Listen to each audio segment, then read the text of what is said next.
Hey fellow Vault Dwellers, it's Angry Turtle, and in today's video we'll be talking about fancy pump action shotgun, its secrets, yet there are secrets in regards to it, how to get it, how it compares with its biggest competition, which is Cold Shoulder, and how is the classic shotgun built in 2026. All of that in today's video, so tune in. Maybe let's go in order. So how to get the fancy pump action shotgun? First way, there are two ways, is mutated party packs. It can drop from them, we figured it out last time I was opening a lot of those packs. And second way, you can be exchanging claim tickets, Pleasant Valley claim tickets, and get a fancy weapons to drop. There is more than one. Pump action shotgun is one of them, and the good one is pump action shotgun. If you never exchanged those tickets before, and those tickets drop from regular enemies like ghouls and scourge, you need to go to Pleasant Valley Ski Resort.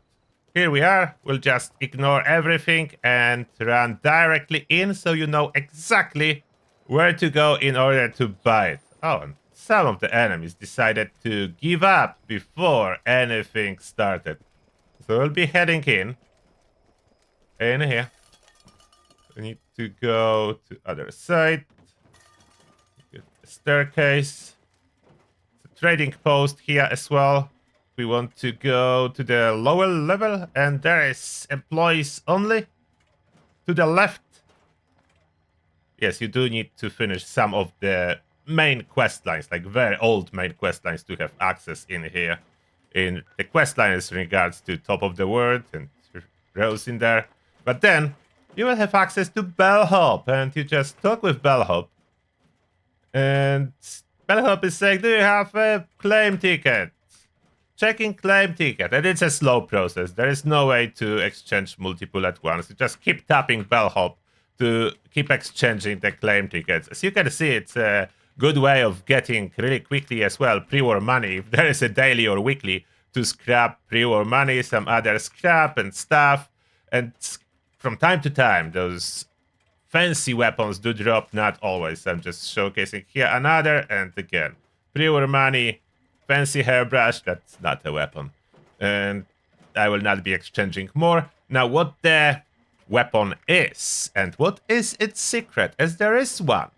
Very important one.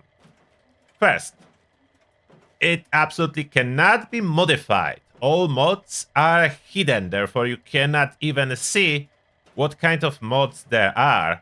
It's similar to pump action shotgun, but better. First, legendary effects. Armor penetration, really good for a higher update. Limb damage, the best for shotguns overall. Damage resistance while aiming, not the worst thing. It could have been better. I would prefer weightless so I could stockpile on those. Good thing about them, tradable. 4-star cannot be added. But now the saving grace, the secret, if we compare this pump action shotgun to very similar one, recoil compensated pump action shotgun that I tried to modify almost the same, you may notice fire rate is lower and damage as well is lower than fancy pump action shotgun. What does it mean?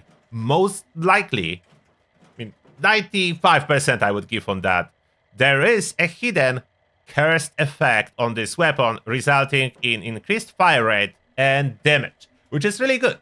That replaces the need of the 4-star. It basically functions as pump action that would be 4-star with pinpointers damage-wise, but on top of that, it has a little bit more of a fire rate. So really good shotgun, surprisingly. It's not a bad pick at all. Even if you can craft 4-star pump action shotgun, it most likely will not be as cool and effective as fancy pump action shotgun, just to let you know. Are those exactly the same modes? I'm not 100% sure, but certainly Severe Receiver is the only way to achieve AP cost of 30, so that's the AP cost of this pump action shotgun, which is bad and good. The good part is that Number Cruncher gives you 60% damage bonus with this AP cost. The bad part, you can run out of AP faster when you are using it. And I will not be going very much in depth about this build. That's off-meta build for classic shotguns. not very popular right now, but I will show you what I'm running nevertheless. I'm on the ghoul, although it's almost the same thing when you are on the human. There's not too much of the ghoul specific stuff that human couldn't have or you couldn't replace. So yeah, it's not essential to be a ghoul to run this build. Helps a little bit. This ghoul has some cool perks, but nothing spectacular. Now, the important part, of course, is all the unique shotgun perks that we can equip under strength. There is a lot of them, so there is no room for Bulletstorm, but not really needed. Bulletstorm can work with shotguns, but you need quad shotguns with a lot of ammo. Mainly Peppa Shaker will work well, and we want all the limb damage under agility, so we have really no room to run all the onslaught perks, and there is no need either, so you don't need them. That's the classic shotgun build. A quick look on it. Now, performance and a little bit of comparison. So that's the cold shoulder. I modified it already with hardened receiver to achieve quite high damage with it. That's the main competition. By the weapon card already, you can tell that the biggest difference is range, 131, when fancy pump action shotgun, 208. The cold shoulder range could be increased a little bit by prime receiver, but then AP cost would go up as well, and you will be using ultra sight shots, which is not a big deal, as shotguns tend to generate more ammo when you are using them than needed to feed them. So it's good if you want to run prime. It will be slightly lower fire rate, but main differences, this is better range and better limb damage, because physical damage is the one that works best on limbs, and there is extra limb damage on the second star and armor penetration on the prefix, what is not available on cold shoulder because it's fixed with quad to achieve the same ammo capacity and damage to cryptids. You cannot add any other legendary effects to it. The fire rate is better, so cold shoulder DPS wise will definitely be stronger option and can freeze enemies, which is additional bonus. If you wonder about my armor, I'm wearing currently Brotherhood Recon with Lucid. I use it normally with melee builds, so eventually maybe I will switch the strength, but I like it for carry weight too. Mutations are basically standard, what I'm usually running. Performance on well-known super mutants. Look at that, 55% headshot with relatively far distance as for shotguns. Now if I would switch to cold shoulder, that drops drastically. So cold shoulder, much lower VATS accuracy compared to pump action. If I move a little bit closer, so I'll be in range almost now. If I switch to cold shoulder from this distance, that's even more pronounced VATS accuracy gap. So this worked great. Oh, come on, let me... Okay, the VATS doesn't always work great, but look at the damage. There you go. Regular super mutants die in one shot. They all fully crippled and on their knees if they survive a shot. So fancy pump action shotgun on classic shotgun build. Like, you cannot go wrong with that. Of course, if I go for cold shoulder, it performs really well too. It will absolutely one-shot them. No problem. The VATS accuracy and range, it's the biggest difference on the level 100 super mutants. Level 100 super mutant, no problem for the cold shoulder to one-shot pop them. About fancy, it's slightly short, so it will drop them to the knees. But that means it's basically that all limbs, every single limbs are crippled, and follow-up shot will be much higher damage thanks to shotgun perks that we currently have. So when enemy is crippled, the damage goes up greatly. And if they shoot me first and trigger taking one for the team, pump action shotgun has enough damage to one-shot pop them. Now about Ohio enemies, starting with fancy pump action shotgun, let's see what we can do in here with absolutely zero kill streak, starting with a critical.